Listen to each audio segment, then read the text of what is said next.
Okay, for these notes, we're going to talk about inverse trig functions. And so you're taking the inverse of the function. Basically, whenever you have like the equation y equals sine of x, you're solving for x. One thing you need to recall is that for a function to have an inverse function, it must be 1 to 1.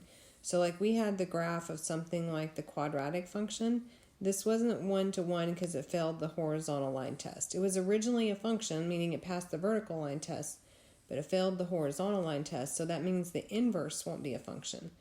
So if you look at each of these graphs below, like y equals sine x, this fails the 1 to 1 test because it hits the graph horizontally in infinite number of places. So this one also fails the 1 to 1 test, and this one fails the 1 to 1 test. So none of these, we're asked here, would the trigonometry functions have inverses over the entire domain, negative infinity to infinity? The answer would be no for each of these because they fail the 1 to 1 test. So that means we have to limit the domain. Just like we did before when we had the quadratic function, we limited the domain to just that part. So when we did the inverse, we were only looking at this. So we're going to do that with the sine, the cosine, and the tangent. So let me scroll this down a little bit. Okay, so whenever we look at the sine graph, we're going to limit the domain by only doing from negative pi over 2 to pi over 2. That way we're keeping it a 1 to 1 function. We have some negative sign values and some positive sign values. But if you'll notice here, it'll pass the 1 to 1 test as we go this way for just that little section right there. And so you're going to go from negative pi over 2 to pi over 2 for sine. So you're limiting the domain to only these angle measures. For cosine, we're also going to limit it, but we're going to go from 0 to pi. And so we'll go from 0 to pi. So the domain is limited into those values. So you can, that way you get some, cosine is positive in this quadrant and negative in this quadrant. So you get some positive angles and some negative angles. The sine was positive here and negative here. That gives us some positive and negatives. Tangent, we're going to do it in these two quadrants to get some positive and negatives that are right next to each other. That way we don't have to break it up. So here we have from negative pi over 2 to pi over 2. And that way, again, we can get some negative tangents and some positive tangents. And so, but the only thing wrong with these right here are that those are places where the tangent is undefined. So you have to put parentheses instead of brackets. Oops, I just wrote that wrong. I'm sorry. It goes from negative pi over 2 to pi over 2. So you have to remember those domain restrictions for when we find the angles. So let's see how this is going to work. Okay, so what these questions are asking, it's saying to find the exact value if possible. So when they say arc sine -1, what their meaning is that when they're saying, well, let me erase that, sorry. They're saying when I take the sine of an angle, I'm getting -1. So what angles is that the case for? Well, we're limiting ourselves, remember, on the sine graph from negative pi over 2 to pi over 2. So on that interval from negative pi over 2 to pi over 2, where the sine graph is -1 is right here at negative pi over 2. I mean, it's also the angle 3 pi over 2, but we can't use 3 pi over 2. We can only use the negative angles in this fourth quadrant here. So my answer would be negative pi over 2. That's where the sine is -1 when you take this sine of that angle. Okay, so this one is saying, we write arc sine when we're trying to find the angle measure, or we'll write it like this. That just means the inverse of the sine function. So that's saying that when we take the sine of an angle, we're getting 1/2. And so we're trying to figure out what angle, when we take the sine of it, we get 1/2. Well, we're again limited to these two quadrants. Where the sine is a positive is in the first quadrant, and that's where the opposite's 1 and the hypotenuse is 2. Which would make the adjacent square root of 3. So that's a 30-degree angle, which normally we're going to be in radians, so we would just say pi over 6. So at pi over 6, that's where the sine is going to be 1/2. This one's saying, where is the sine the square root of 3? So sine is positive in the first quadrant. Again, we can only be in the first and the fourth quadrant. And that's understood to be over 1. So what we're saying is that the y is square root of 3 and the hypotenuse is 1. Well, automatically, I should see that there's a problem because we talked about how anytime you take the sine of an angle, it can never be bigger than 1 or less than -1. I mean, remember your sine graph. It looks like this. And the y values are never higher than 1 or any lower than -1. So when you take the sine of an angle, it has to be between -1 and 1. So what that means to you is that this is going to be no solution. Your hypotenuse right here has to be the biggest side, and square root of 3 is bigger than 1, so that can't happen. So that's a no solution problem. All right, let's do some more. Okay, on this one we're doing arc sine is -3 over square root of 3 over 2. So what they're saying is when you take the sine of an angle, you get a negative square root of 3 over 2. Well, we talked about how we're only using these two quadrants for sine. Sine is negative in that quadrant, so that's where we're thinking about.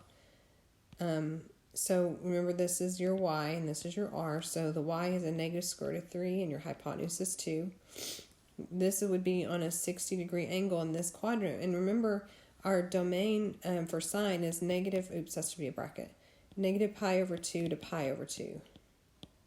So anything in the fourth quadrant should be the negative angles. So this would be a negative pi over 3. Where when you take the sine of negative pi over 3, you get a negative square root of 3 over 2. Okay, arc cosine is the square root of 3 over 2. Cosine uses these two quadrants. Cosine is positive in this quadrant. So we're going to be thinking about a triangle drawn in this quadrant. Cosine is adjacent over hypotenuse. So this would be the triangle we're thinking about, which would be a pi over 6 reference angle, or 30-degree reference angle. We always want to answer in radians, though. This one is the same thing as saying when you take the cosine of an angle, you get a negative 1/2, which, cosine is negative in this quadrant. We're limited to those two quadrants for cosine. Adjacent's -1, the hypotenuse is 2, which makes this side square root of 3. That's a 60-degree reference angle, which in that quadrant would be 2 pi over 3. Remember, this is where pi is. And that's the same thing as 3 pi over 3. So this angle here would be 2 pi over 3. Remember, cosine is limited from 0 to pi. All right, arctangent, we're saying when you take the tangent of an angle, when do you get 1?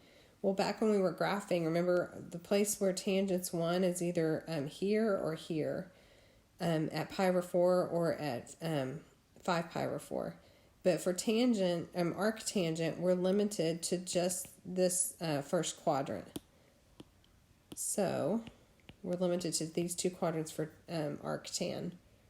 So this would be where we have 1 square root of 2. And so that's a 45-degree reference angle, which is pi over 4. Where the tangent, when you take the tangent of an angle, is square root of 3 over 3. I mean, that's been rationalized. So before that was 1 over square root of 3 before it got rationalized. Tangent is positive in the first quadrant. You're going to do opposite over adjacent, which makes that 2. That's a 30-degree reference angle. And so that's going to be pi over 6. When is the tangent 0? Again, you're limited to these two quadrants for tangent.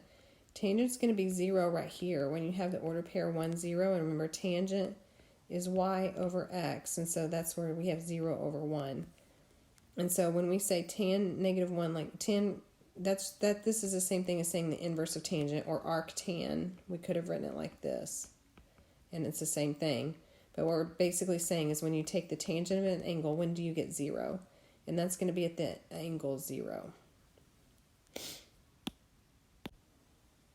Okay, for this next one, we're saying what angle, when we take the cosine of it, do we get -1? Remember, cosine is limited to these two quadrants, and right here is where the cosine is -1, so that'll be at pi. Arc sine, so when you take the sine of an angle, when do you get a negative square root of 2 over 2? Well, sine is limited to these two quadrants. It's negative in this quadrant, and so that's at the pi over 4. At a 45-degree reference angle whenever you get square root of 2 over 2. And basically it's the same thing as 1 over square root of 2. So this is where it's negative 1, 1, and square root of 2. And so in that, I mean, remember sine is limited from negative pi over 2 to pi over 2. So anything in the fourth quadrant is really the negative angles. And so that will be negative pi over 4 where that happens. Cosine, what angle, when you take the cosine of it, do you get 0? Well, again, cosine is limited to these two quadrants. And right up here is at the order pair 0, 1. So at pi over 2 is when the cosine is 0. Okay, so these are a little bit trickier. Basically, the arc sine will get rid of this sign, and you're left with 5 pi over 3. The only problem is that, for arc sine, you're limited to angles in these two quadrants. And so what I would do is first, do what's inside the parentheses. So you're going to have arc sine. And then the sine of 5 pi over 3. 5 pi over 3 is right here. And that's where, if anytime you have a pi over 3, that's a 60-degree reference angle. That's square root of 3, negative there. That's 2. So the sine of 5 pi over 3 is a negative square root of 3 over 2. So this is the same thing as sine of 5 pi over 3. Now you're doing arc sine of square root of 3 over 2, and we're still doing this angle right here, but remember arc sine is limited. Any of the arc sines are limited on the domain negative pi over 2 to pi over 2.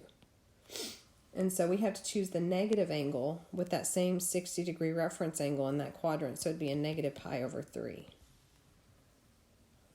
Cosine of arctangent of negative 3/4. So I'm going to do this first. Arctangent uses these two quadrants. So tangent's negative in this quadrant. We're going to do a negative 3 here and a 4 here. We can use Pythagorean theorem to figure out that this hypotenuse is 5. So this is the angle. I don't have a clue really what that angle actually is. It's not on the unit circle. But this is the angle we're looking at. And now we're going to do the cosine of that angle, which would be 4/5. So my answer is 4/5 there. Okay. And I know you might be thinking, well, cosine, you have to use this quadrant and this quadrant. But the only time you worry about just using those two quadrants is when you have arc cosine. We're doing just cosine here. We're limited on any of the arc sine, cosine, or arc tangent. We're not on just regular sine, cosine, and tangent. Okay, on this one, I'm going to do the arc cosine first of 2/3. Cosine is limited to these two quadrants. Cosine is positive in this quadrant. We're going to do adjacent over hypotenuse. So if I do Pythagorean theorem, I'll get that this is square root of 5. Because you're doing 2 squared plus b squared equals 3 squared. That's 4 plus b squared equals 9. So b squared equals 5, which means b equals the square root of 5. So now you're going to do the sine of that triangle, which would be the opposite over hypotenuse. So this would be the sine of that angle. On this one, we're just doing plain old what's cosine of 3 pi over 2, which is down here at the order pair 0, negative 1. Well, the cosine is 0. So then we've done the inside the parentheses. That becomes 0 right there. Now we're doing the arc cosine of 0. Well, the arc cosine is limited to those two quadrants. Arc cosine is 0 right here. So basically we're saying what angle, when we take the cosine of it, do we get 0? Which we knew it was a 3 pi over 2 from this first one, but we're limited to those top two quadrants. And so it's going to be at pi over 2 where that happens. Okay, that's it for those notes. Thank you.